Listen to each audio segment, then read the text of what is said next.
Hi, welcome to the Spirit on Tap podcast. My name is Anna, and I am the DM for our East Asian inspired campaign. These are my players. I'm going to start with Ginny today. Hello, I'm Ginny, and I play Ka, a Ganassi druid. And Helen. Hello, I'm Helen. I play Atonement from Sin, the party's Grave Domain cleric. And last but not least, ERIK. Hello, I play Bora the Foreigner, the White Tiger Leonin fighter. So in the last session, the guys were just wrapping up a fight in a warehouse where they ended up killing 3 rust monsters. They decided to do a bit of harvesting from these rust monsters, and while they were doing this, they were caught by the authorities who thought they had broken in.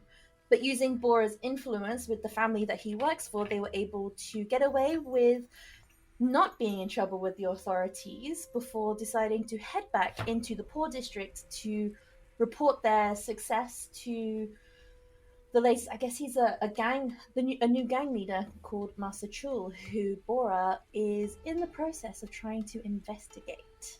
And up until this point, Ka and Atonement, I hope it's okay if I shorten her name to Atonement, Ka and Atonement have only really been in the port district.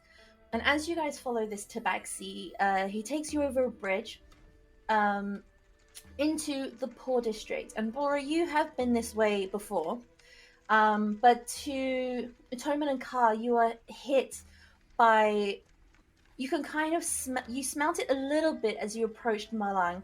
But as you approach the bridges that go across the rivers to the poor district, you can smell the smell of hundreds, thousands of people living on top of each other, essentially. And you can smell a mixture of unwashed human bodies, sewage and rubbish wafting through the streets. And as you enter the poor district itself, the air suddenly becomes a lot heavier and a lot more humid.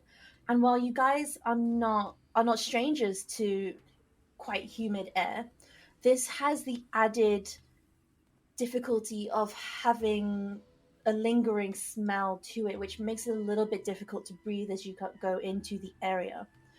And as you guys follow the Tabaxi guide back to the Aromatic Tiger, you go down all these narrow alleyways. And while Bora, when you came last time, poor children would come and pick at your clothing, asking you to buy wares. Most of them seem to start to approach, but as soon as they see Atonement, they take a deferential step back, almost like they don't necessarily want to mess with someone who they kind of assume is...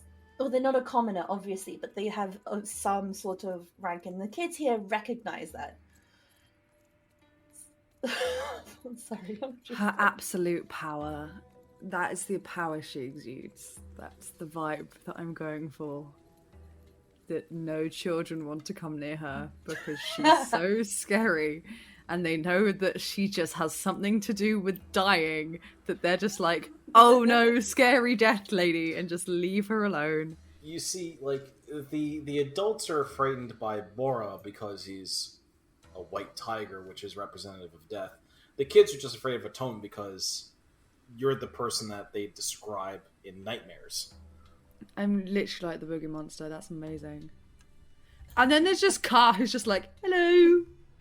I'm a little salamander. Ka is actually looking a little bit, they're not quite as nonchalant. They look a little bit nervous. They're kind of moving around. They're definitely, they don't feel comfortable, in this environment. I will say, Carl, with your passive perception as well, you do realize that a lot of these children, and the adults as well, their clothes tend to be quite thin. Most of them are wearing a similar type of clothing, just a plain shirt and some loose pants. Not all of them are wearing shoes or foot coverings at all. And there's a slight gauntness to them, and a couple of the, especially the youngest children that you might pass or you just see tucked down alleyways, they look like they might have a slight distension to the stomach that you know is associated with extreme hunger. And you knew that this was, I would say that all of you guys would know that it is difficult to feed a city this big. And most cities inevitably have areas where people cannot afford food. However, whatever you guys will know of Malang, which a lot of people know a lot about Malang and its particular role in providing its role in indentured servitude, not many people actually see the poor quarter in this kind of way. So, because the people who own these servants don't come to this area, they just rely on their people to feed them and to clothe them and to house them. But it's not surprising that some of them might be a little bit corrupt. And this is just something that you guys will know about the city just from general gossip in other port towns, information that you would have picked up either via the wanderers or through the temples. It's just something you guys know. Like, people are pretty convinced that people here are corrupt. Now, you make your way through and you get to this sort of open courtyard area, and the air is getting more and more humid. Those of you with slightly higher survival skills will recognize this as sort of the heavy air that precedes a monsoon. And you approach this eatery with the sign Aromatic Tiger above it, and there's, as I mentioned in a previous episode, there seem to be small pots with charcoal where people are cooking food on. And whereas last time when you came by, Bora, they were cooking meat, it looks like now they have larger pots on there, almost like they're trying to cook some sort of stew or a soup of some kind. And there are a number of locals hanging around, almost like they are waiting. What would you guys like to do? Since we've arrived, Bora will simply go forward and try to. I assume that Mr. Chul would still be at the same location as he was last time. Roll a super quick perception, or I would say perception check for this one. 13. 13. Yeah, so with a quick look, he's not actually in the same seat he was last time. He's standing a little bit further into this sort of open fronted building. So he seems to be standing next to a rather short female goblin who appears to be overseeing a few of the other servants. And the goblin disappears into the back of this building for a few moments, and this is when Chul looks up from his conversation and he notices you, and he returns to the fire pit that he was at last time. And on his way there, he kind of hails down one of his employees, whispers something to them, and then indicates for you to sit down at the fire pit with him like you did last time. Bora will gesture to Atonement from Sin and to Ka to make themselves comfortable at a different table for the moment, as he kind of makes it known that he has other business to attend to. Excuse me, but this is the gentleman I need to meet with right now. Please make yourself seated anywhere else, but I need to sit with Mr. Chul alone for the time being. And Bora will walk over with the bug corpses kind of tailing alongside him. How much do the bug corpses weigh about? See, I've always pictured the rust monsters to, I want to say, the same size as, I'm going to go for sort of like height-wise, I picture them as a similar height to a pit bull. Okay, so I could kind of easily thing, carry all but three. with a carapace and everything on the inside is like squishy. So they'll be kind of heavy because of the carapace around them. Okay. But yeah, I kind of picture them to be about the size of a pit bull. So they're each about 50 to 60 pounds each. So Bora will walk over to the pit. Upon getting there, he's going to give a bow before plopping down the corpses at his side and sitting on both knees in front of Mr. Chul. I have returned, as you can see, and I've brought what seems to have caused the disturbance in your warehouse, Mr. Chul. He kind of like, you see him smirking as you kneel down, and the serving staff brings over a bottle of alcohol and a couple of glasses. It's like, yes, I see that you have. He leans over to the serving person and is like, take these monsters and you know what to do with them. And the serving girl like nods and rushes inside. So, I don't know if we discussed pay, but I see you have some companions there. Unfortunately, I can't pay you much. The rent from the people here hasn't exactly been a high amount. I can offer 5 gold pieces for now, but hopefully the next job will pay you more than enough for this job and the next one, if you're willing.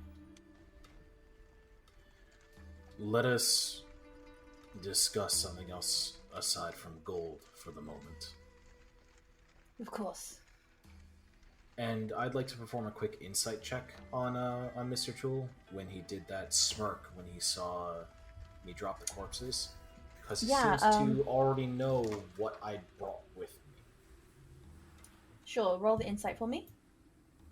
16.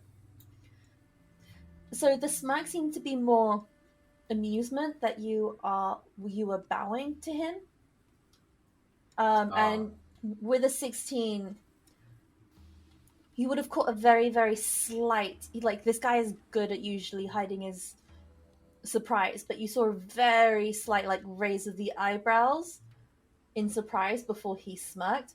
So it's not necessary that he knew what was inside. He was just surprised that you're bowing to him.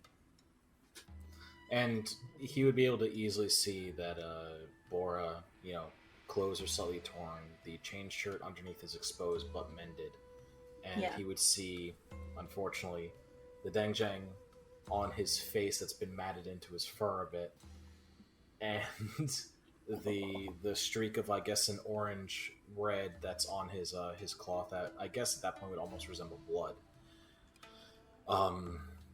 Mr. Chul, were you aware of what was being stored in one of your own warehouses? It is not. These creatures do not seem to be native to this region, from what I can understand. Well, I had an idea of what it was.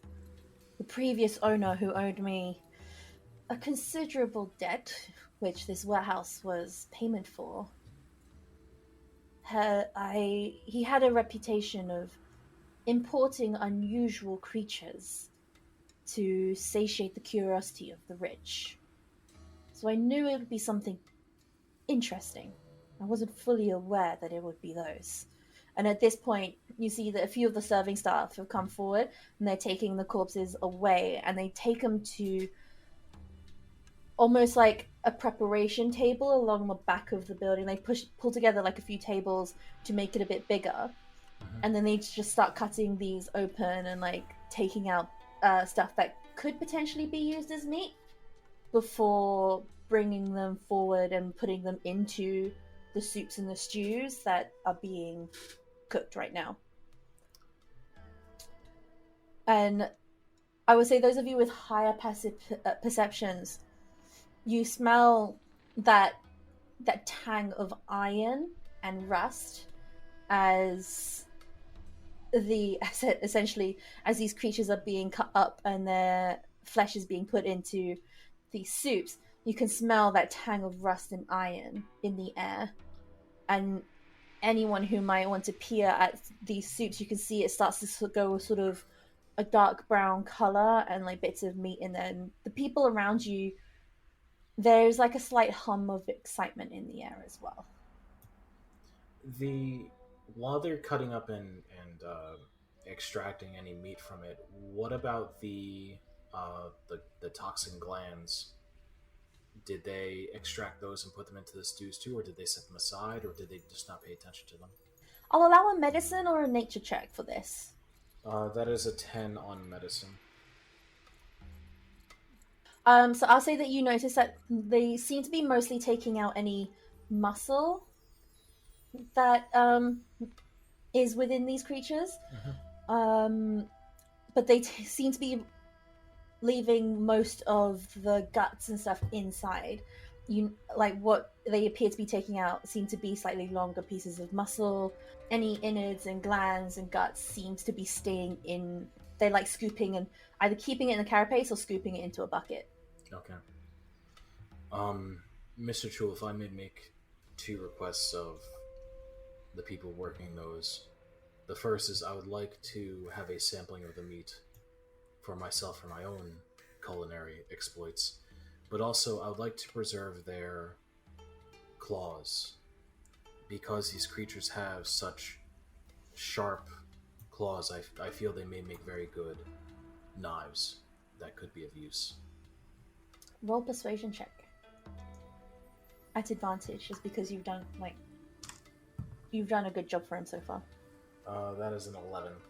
Glances at you and then at your companions across the way. Be my guest. And he kind of seems to relax in his demeanor a little bit, and you recognize his demeanor as you're essentially dismissed to do what you want. And he just pours himself a drink. He watches you and your friends, but he just leaves you to it, to do what you wish. Before he fully dismisses me after I make the request, and yes, I have one more question, Mr. Chul. You mentioned this warehouse belonging to another person who owed you a great debt.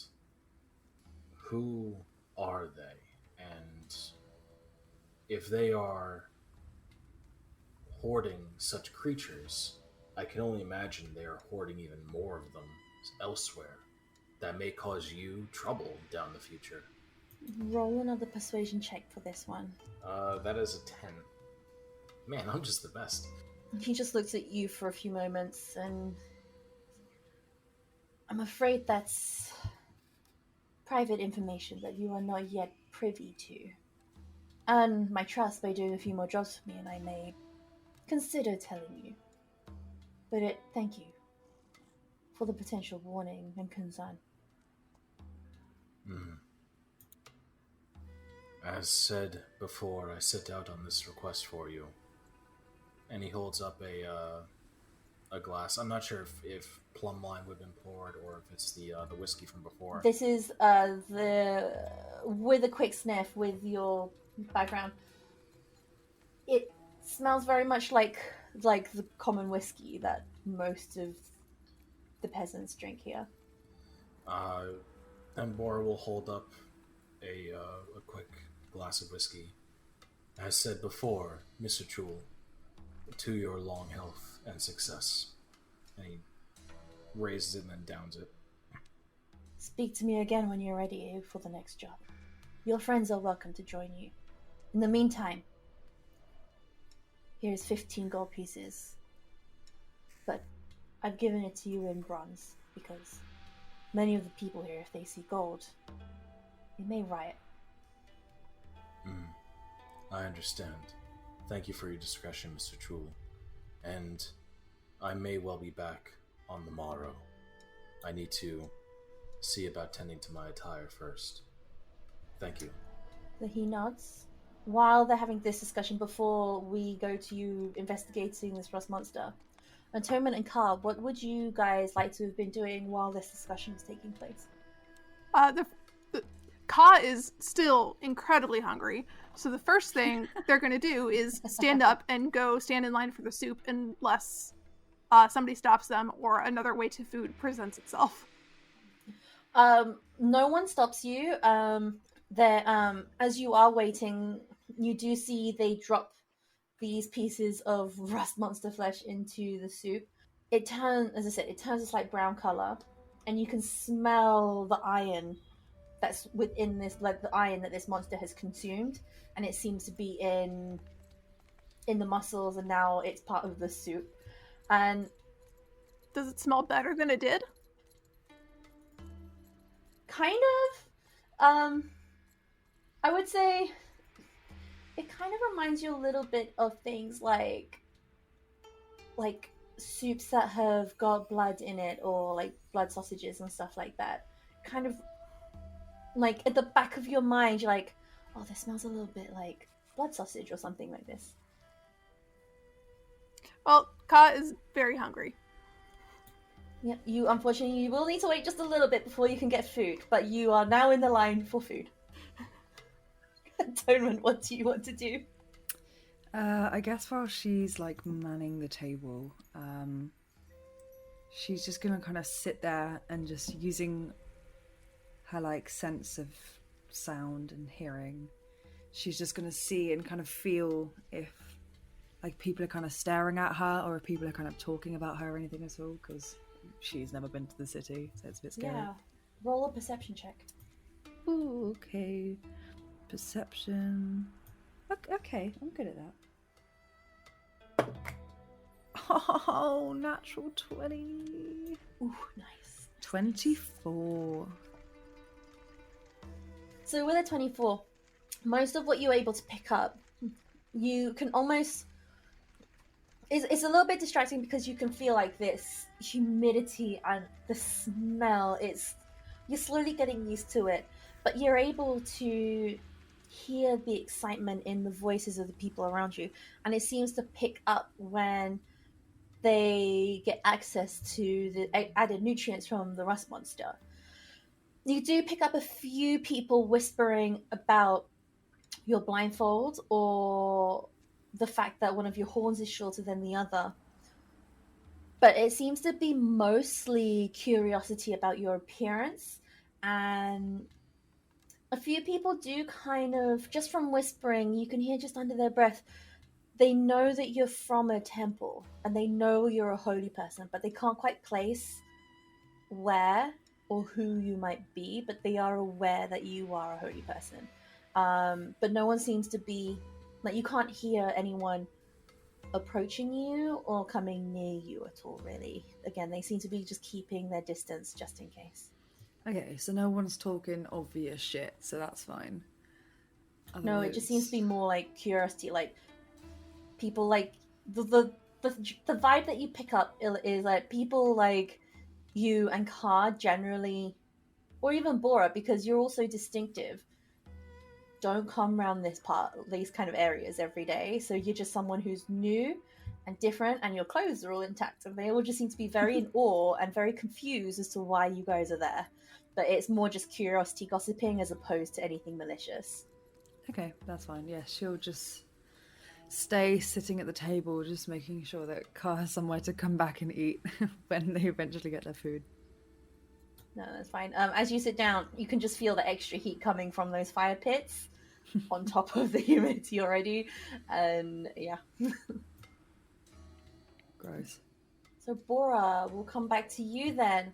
So you've been dismissed essentially by Chul, and you can go back to him when you're ready to hear about the next job. You said you wanted to investigate. You wanted to get the claws from these creatures, yeah? The claws and a small portion of meat so that he can test himself as opposed to just throwing into a communal soup.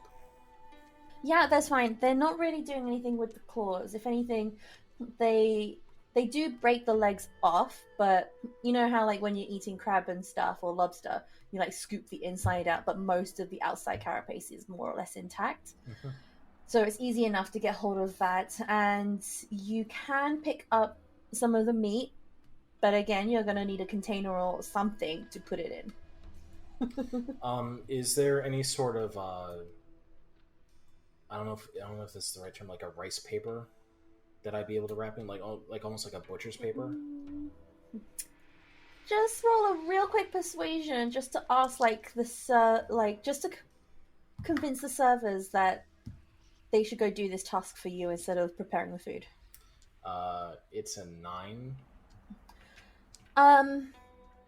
As you ask, one of them kicks a bucket your way, but that's about it.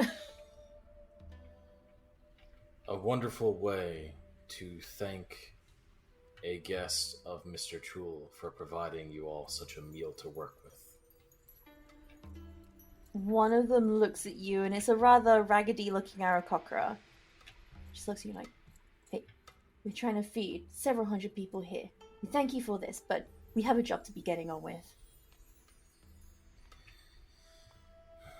Very well. Very well. And Bora will unceremoniously take the bucket, put the meat inside of it. At the base of the bucket, he will line it with salt so as to serve as something of a preservative. Do you have your own salt with you? I would have the dust of deliciousness, which I assume has some level of salt component to it. You know what? If you're willing to use it for that, I'll allow it. Yeah. So I'm just gonna thinly line the base of that, and as I put the meat in, I'm gonna give it a little bit of a toss. That way, it's also seasoning at the same time that it's being preserved. And he'll take, I guess, there'd be 6 actual claws, and just also put those into the bucket, or just honestly bundle them in some leather or cloth and carry them on his person. Yep, that's fine. Alright, so soon after you do this, food is served. So, Carl, you do get your serving of rust monster soup. Excellent. But as you guys are watching, especially Bora, you've been told by Almark that Chul is essentially a new gang leader who seems to be trying to take over the area a little bit. But he just stands by some of the servers with his drink and watches and he even serves some of these people. They all seem to have small metal bowls, and he's giving these people servings of food. They're not very big servings of food, but he's giving them something. And they all they either cluster in groups in this courtyard, or they go back into their homes around. And it takes about 20 to 30 minutes if you guys are going to be hanging around. It takes about 20 or 30 minutes for all these fire pits to kind of empty, and for the people who can be fed to be fed. And even then, there are still people waiting for food. They've just run out of food to give them, and these people kind of shuffle away somewhat disappointed. But from the muttering, I'll say that we'll keep Atonement's perception check. They seem to understand and are just kind of annoyed at themselves for not getting here sooner, so that they are closer in line to be able to get the food. So I guess seeing the throngs of people just disperse, Bora will honestly kind of just... He won't partake in any of the rust monster soup, honestly. He'll just be worried about his own stuff. He'll turn to Atone from Sin and to Ka and simply suggest, "You have been extended welcome here for the job that you assisted me with. Not only do I feel grateful and appreciative to your help, but I understand that we also have a matter that I offered to assist you with. If you would, I suggest that we leave now, before it gets a little too late. You may not know of these areas, but when night falls and the city streets thin out is when the pickpockets, muggers, and other unmentionable sort attempt to do their business. So, if you would, please, maybe go." Yes, 1 second.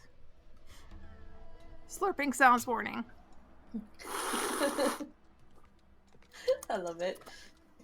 I will say the soup You've definitely had better, Car. It's not the most palatable soup that you've ever had, but it's kind of somewhat filling, and you can Good. definitely Because I haven't eaten in taste 3 the iron. days. This is the first meal that my new body has had. This is true, actually. Yeah, it is. You know, that time when I killed you before the game even started. So I'm not even sure if this tastes good, relatively speaking, or not. Like, I don't know. Like, maybe this new body just sucks at tasting things. Yeah, so I mean, with your new body, as I said, you've definitely had better in the past. You've also definitely had worse.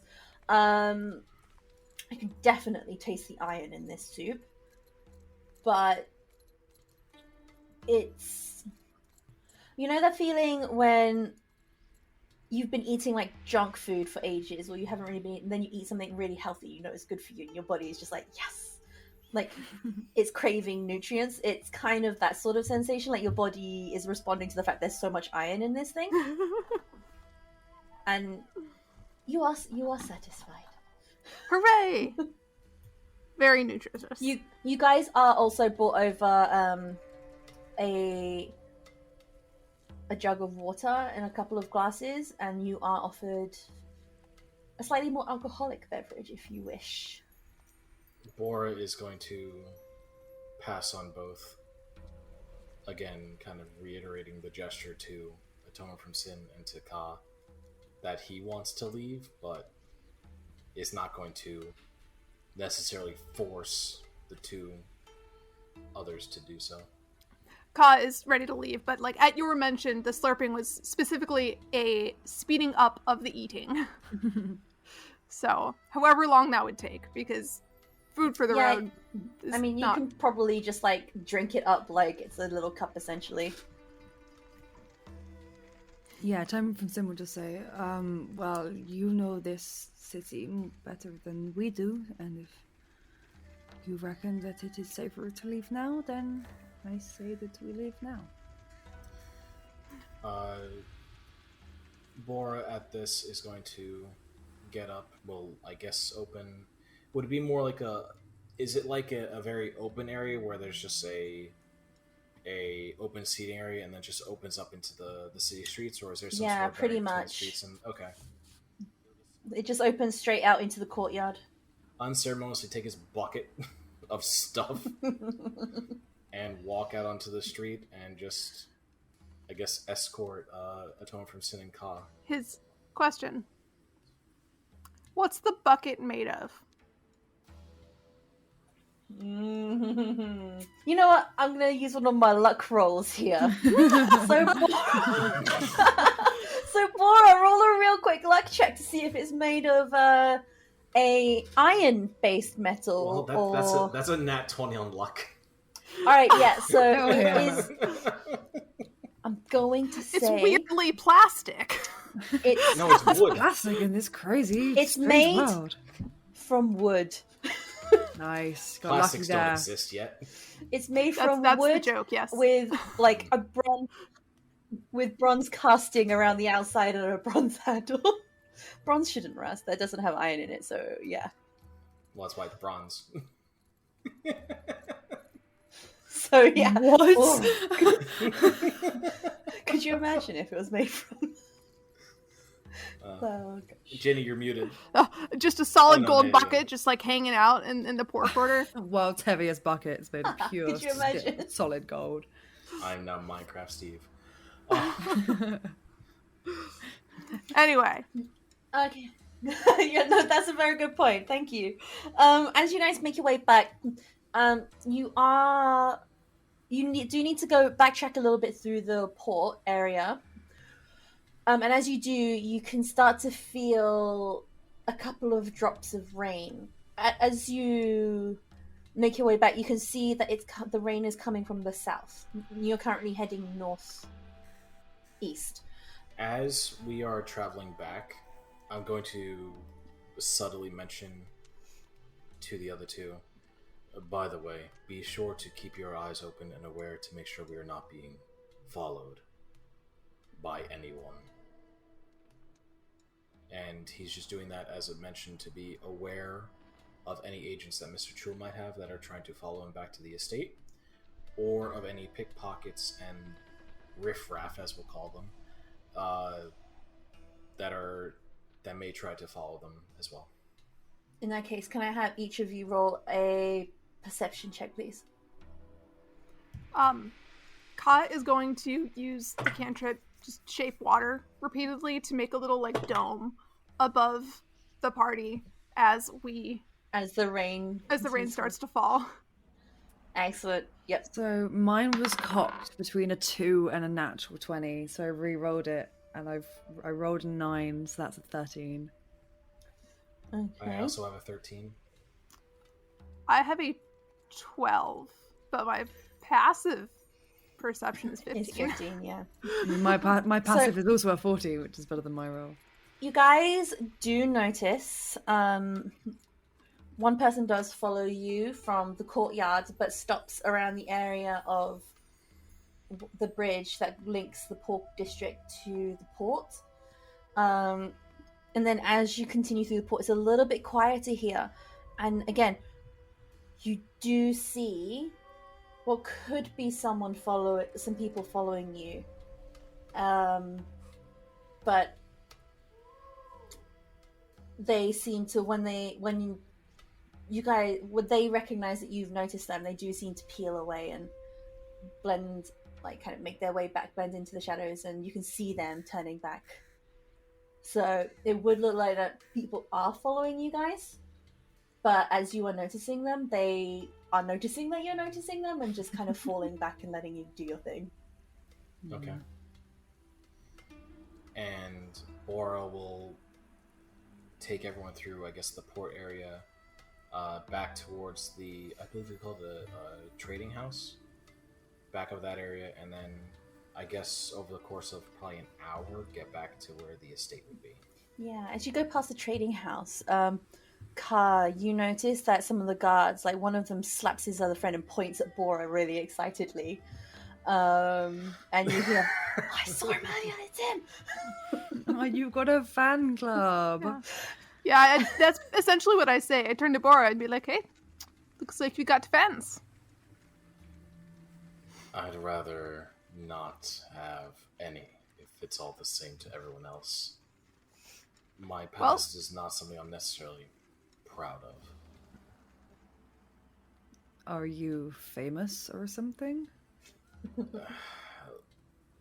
In a sense, yes, but not for the best of reasons. And not related to the work that you assisted with me with today.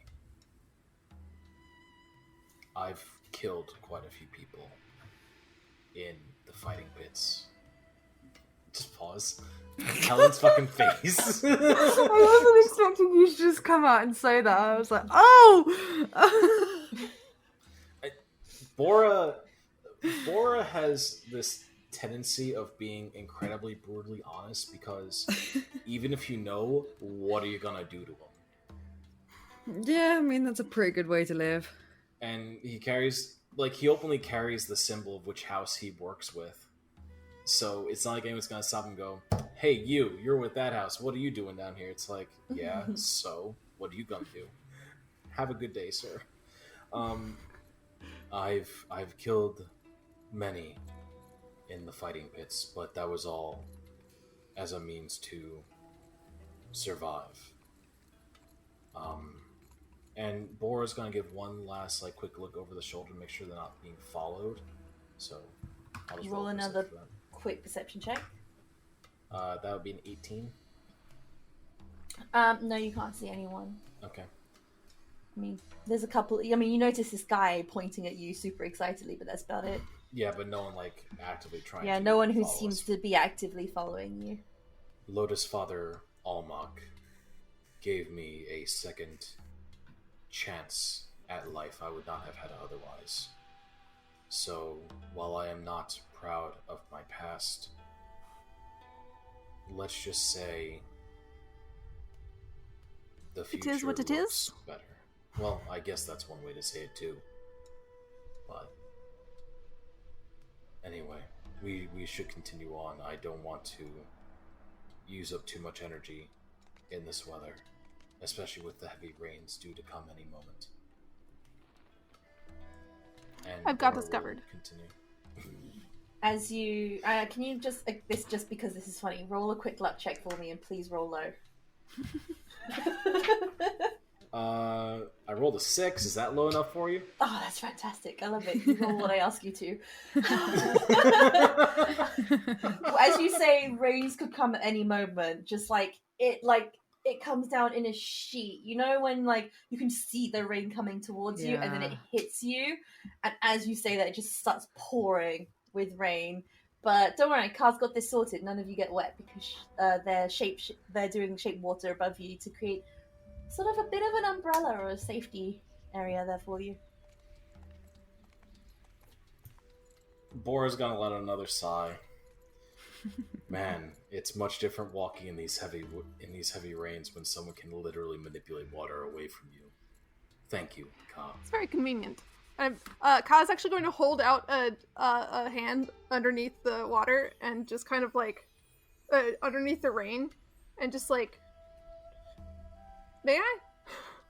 Turn to Bora and just go, may I? What?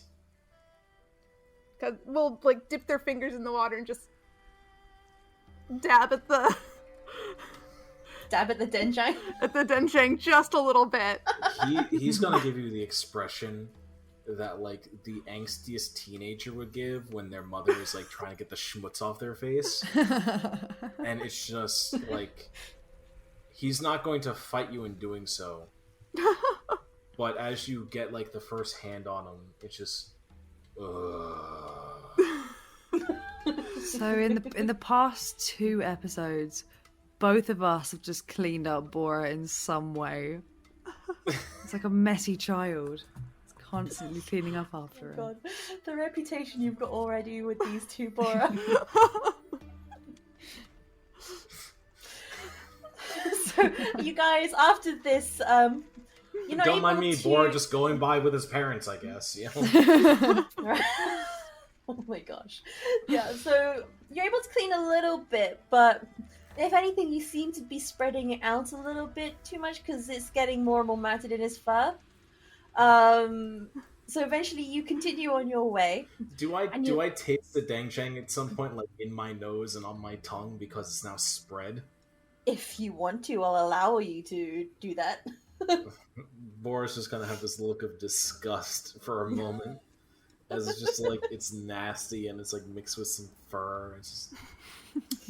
yeah.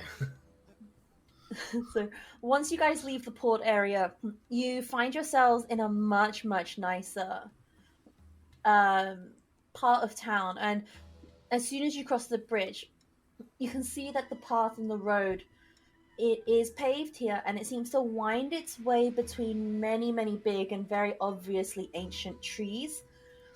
And it winds its way around these trees and around the hills and mountains. And as you guys look up to the 3 peaks that are in the northern part of Malang, you can see these estates and these manor houses, as well as the temples and the shrines that they have built. And almost immediately, the people here, there are a few people back and forth, but they seem to be either mounted on horseback or they're in carriages. Or in palanquins even, sorry. And they are very richly dressed. And even their servants, they seem well-fed, they're strong, and they're dressed incredibly well. And a few of them nod in your direction as a greeting as they go by. And Bora leads you towards the western mountain and up the hill a little bit. And the path winds backwards and forwards, so it's gentle enough for carriages and porters to be able to take palanquins up. And then you come to a large circular gate that is inside, set in a wall that's about 8 foot tall with these beautiful tiles kind of at the top, like in my head I'm thinking they've got many roofs, but there is tiles along the top in a sloped way, and you can see the water falling down off of them and onto the grass and the flowers below. And you see on these doors a similar symbol to the pin that Bora wears on his clothing, and you know that you have come to the Almok estate. Dun, dun, I'm dun. going to leave it there for this session. Oh no! Dun, dun, Very dun. cool. I think we need a cliffhanger ending at some point. I don't know if that's a Just 6 cliffhanger. episodes. You arrive at the door. Oh God. You mean besides the suddenly there are rust monsters? Oh yeah, that was that That's too. true. That's true. I forgot about that. Anyway, guys, so that is the session. So next session we will pick up with you guys having a chat, possibly with Master Almok. So don't forget to follow us on social media, and thank you all for listening.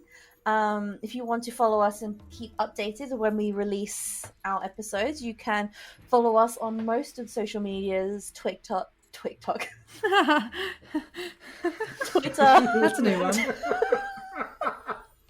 TikTok, SpotTube, and TikTok.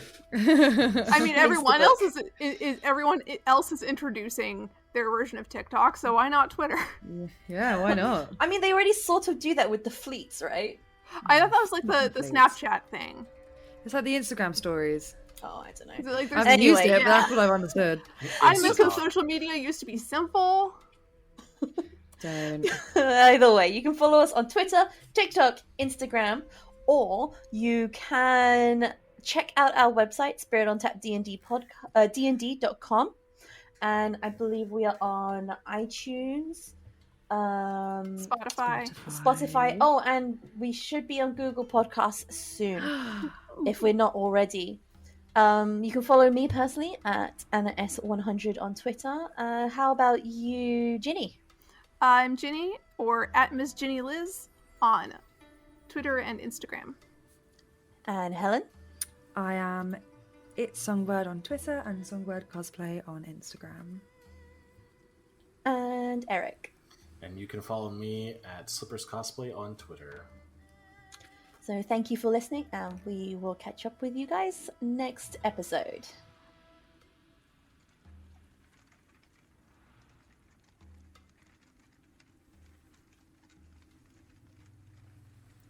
Greetings. This is Atonement from Sin, the party's grave domain cleric, also known as Helen, one of the players on Spirit on Tap.